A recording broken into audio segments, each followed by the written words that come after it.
So that shiny new game just came out, Trepang2, and you want to know if it's worth your time, right? Well, let's take a look at the game for some first impressions. Okay, this game is a very gory FPS shooter. It's all action, all the time. You start off as 106, a person captured and experimented on by the Horizon Corporation. An unknown organization frees you from captivity, and it's at this point the real fun begins. Whenever you eventually get a gun, one thing I noticed right away was that you couldn't aim down the sight, which kinda sucked. I'd really have preferred to be able to, but it's really not that bad after a while. The game is fast paced and you're always moving, so not being able to aim isn't that big of a deal as it would be in other games. Once you pick up a sniper, however, you can aim down the scope, so there's that. You're like some sort of super soldier, strong and with abilities. Your two abilities that you start off with lets you slow time, and the other one lets you turn invisible. They're both temporary, of course, and once it runs out, it has to recharge before you can use it again. Slowing time is by far the better ability in my opinion. When I slow time, I feel like a god of war. I'm untouchable and everything goes perfect. You can see me slowing down time right now in the video clips. Honestly, I really love this and it's very cinematic with all the sparks and blood flying everywhere.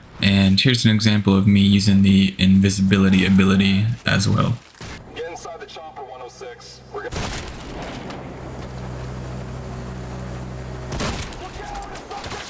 So once you make it to the end, the organization that freed you will pick you up in a helicopter, and I just shot one of them to see if I could, and then I just started killing all of them. But it still let me get on the chopper. Once you get on the helicopter, it brings you to your new base of operations, and here you can do training, you can customize your weapons, you can customize your character, you can choose your missions to go on, customize your weapons, and so on. When you go to the briefing room to select the next mission, you're able to change the difficulty as well. The first mission was fun, but I felt it was just a bit too easy for me. I played that on normal. For the second mission, I changed it to hard. Was for sure more difficult and was a much better challenge for me.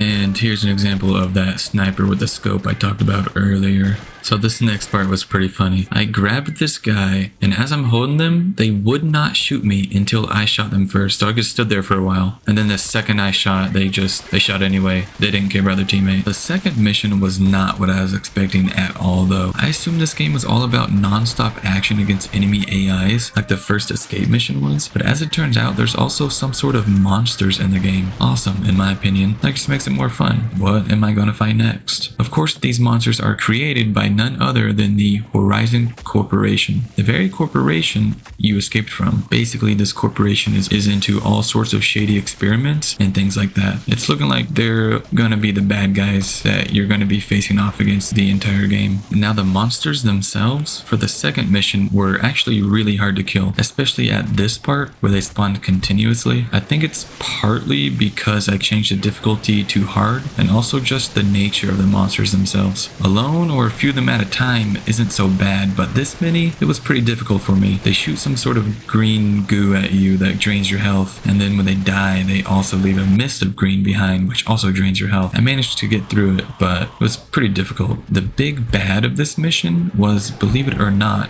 Mothman. And no, that isn't a fake name. That's the actual name of the creature, Mothman. Sort of ridiculous, right? This thing is a tank though, and seriously eats your ammo. Once it catches on fire and you go up the elevator, you assume it's dead. But when you go to the part with the helicopter, lo and behold, Mothman lives. Once you defeat Mothman at the end, you get back in the helicopter and go back to your base, and then you get ready for the next mission. This is where I stopped my recording. It took me about 1 hour and 10 minutes to play through the first two missions, which was really fun, by the way. The fact that monsters are in this game as well just adds even more fun. Now I get the best of both worlds, killing AIs and monsters. I can definitely recommend this game. I love it.